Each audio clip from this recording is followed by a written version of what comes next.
और इस बीच बड़ी खबर आपको बता दें, और बड़ी खबर है कि जम्मू कश्मीर में अब सरकार के गठन का रास्ता साफ हो चुका है। 2018 के बाद जो 6 साल का राष्ट्रपति शासन लगा था, अब वो राष्ट्रपति शासन हट गया है और अब सरकार के गठन का रास्ता जम्मू कश्मीर में साफ हो गया है। हाल ही में चुनाव हुए, रिजल्ट भी सामने आ चुका है। नेशनल कॉन्फ्रेंस को बहुमत मिला है और इसी कड़ी में आपको बता दें अब राष्ट्रपति शासन हट गया है। इससे पहले 2018 में महबूबा मुफ्ती के इस्तीफे के बाद राष्ट्रपति शासन लग गया था जम्मू कश्मीर में, और अब विधानसभा के चुनाव के बाद, रिजल्ट के बाद राष्ट्रपति शासन हट गया, यानी नई सरकार के गठन का रास्ता अब साफ हो चुका है। यह बड़ी जानकारी आपको बता दें, अब जम्मू कश्मीर में नई सरकार शपथ लेगी, लेकिन उससे पहले राष्ट्रपति शासन हटा लिया गया है। और अब बड़ी खबर, यूपी में होने वाले उपचुनाव से जुड़ी हुई उपचुनाव को लेकर मंथन का दौर शुरू हो गया। दिल्ली में जेपी नड्डा के घर पर अहम बैठक हुई देर रात, और अमित शाह के साथ साथ योगी आदित्यनाथ, बीजेपी के प्रदेश अध्यक्ष भूपेंद्र चौधरी के अलावा दोनों डिप्टी सीएम इस बैठक में मौजूद थे। और कभी भी लिस्ट आ सकती है। कहा जा रहा है कि खुद अकेले 10 में से 8 सीटों पर बीजेपी चुनाव लड़ सकती है। इनमें से एक आरएलडी को तो एक निषाद पार्टी को बीजेपी सीट दे सकती है, जहां से वो चुनाव लड़ सकते हैं। दोनों पार्टी को सीट देने पर केंद्रीय नेतृत्व फैसला करेगा। 20 अक्टूबर वो तारीख बताई जा रही है जब लिस्ट जारी होगी।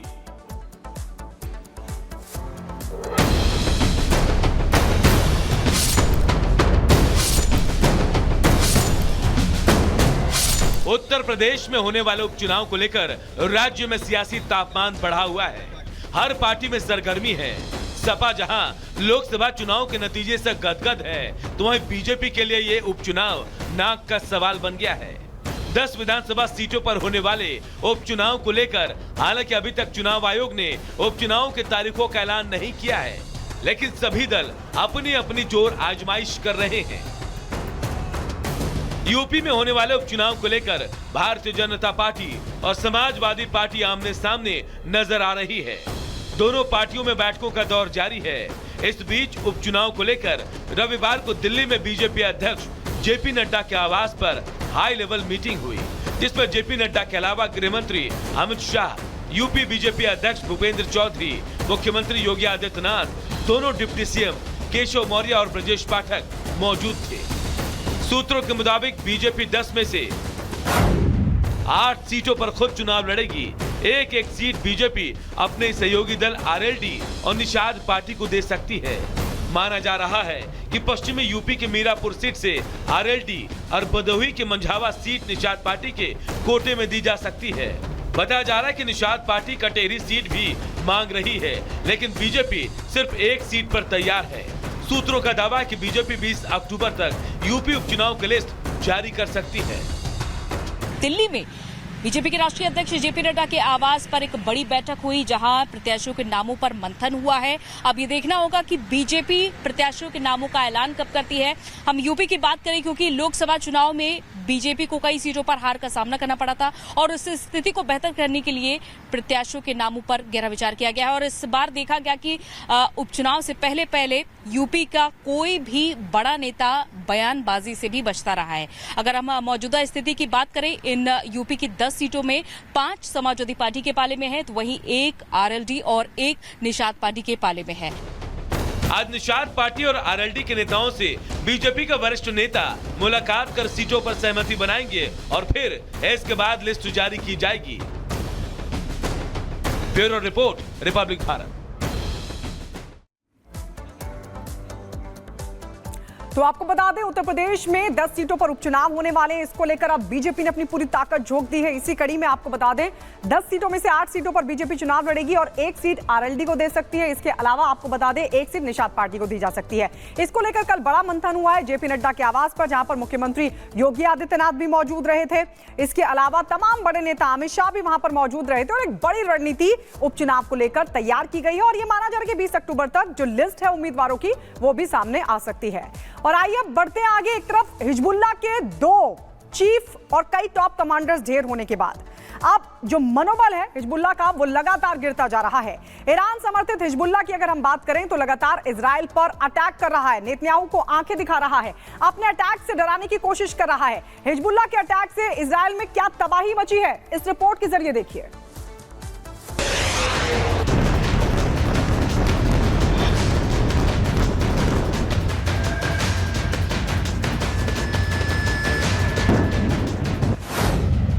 हिजबुल्लाह का हमला, इजराइल दहला। हमला जोरदार, चौतरफा प्रहार। हिज्ब का जलजला, टूटेगा इजराइल का अभेद किला।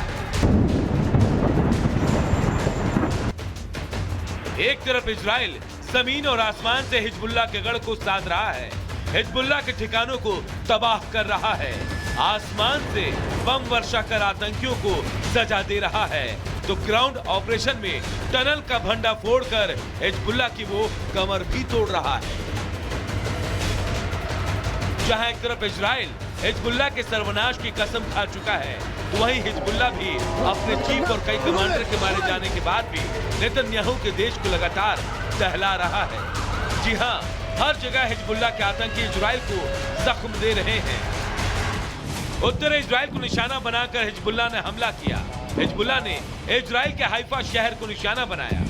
इजरायली बेस कैंप और प्रशिक्षण शिविर पर ड्रोन से बम वर्षा की, जिसके बाद पूरा शहर सायरन की आवाज और रेस्क्यू के लिए आए हेलीकॉप्टर की आवाज से गूंज उठा। हिजबुल्लाह ने यह हमला तब किया जब बेस कैंप में इजरायली सैनिक खाना खा रहे थे, लेकिन एक अटैक और पूरा शिविर लाल रंग से रंग गया। किसी का सड़क पर ही इलाज शुरू हो गया, तो किसी को स्ट्रेचर पर लादकर अस्पताल पहुंचाया गया। हिजबुल्लाह के भीषण अटैक से नेतन्याहू के देश में हड़कंप मच गया। लोग इधर उधर भागते नजर आए, तो वहीं हिज्ब ने स्टेटमेंट जारी कर कहा, इस्लामिक प्रतिरोध मौजूद रहेगा और अपनी रक्षा के लिए हम तैयार रहेंगे। हम अपना कर्तव्य निभाने में संकोच नहीं करेंगे। हिजबुल्लाह के ड्रोन अटैक में कई लोगों की मौत हो गई, 80 से ज्यादा लोग घायल हो गए, जिनमें से कई की हालत गंभीर है। वहीं इजरायली मीडिया का दावा है कि लेबनान की ओर से 2 ड्रोन लॉन्च किए गए, जिनमें से एक ड्रोन को रोक दिया गया, लेकिन जो दूसरा ड्रोन आया उसने नेतन्याहू के देश में कोहराम मचा दिया। ये लगातार दूसरा दिन है जब इजराइल में ड्रोन से हमला हुआ। उधर इजराइल ने भी हिजबुल्लाह का साथ दे रहे ईरान को सबक सिखाने का ब्लूप्रिंट तैयार कर लिया है, जिस पर अमेरिका ने भी मुहर लगा दी है। पेंटागन ने कहा कि ईरान के पिछले हमले को देखते हुए अब इजराइल ने हार्ड प्रणाली और अमेरिकी सैन्य कर्मियों के दल को इजराइल में तैनात किया जाएगा। तनाव के बीच ईरानी राष्ट्रपति मसूद पजेकशियन ने फ्रांस के राष्ट्रपति एमेनुअल मैक्रों से फोन पर बातचीत की। लेबनान और गाजा पर हुए हमले को रोके जाने के साथ साथ हिजबुल्लाह और इजराइल के बीच युद्ध विराम की बातों पर चर्चा की गई। इधर लेबनान के कार्यवाहक प्रधानमंत्री नजीब मिकाती जॉर्डन यात्रा पर हैं। माना जा रहा है कि वो भी युद्ध विराम पर बात कर सकते हैं। Bureau report, Republic Bharat.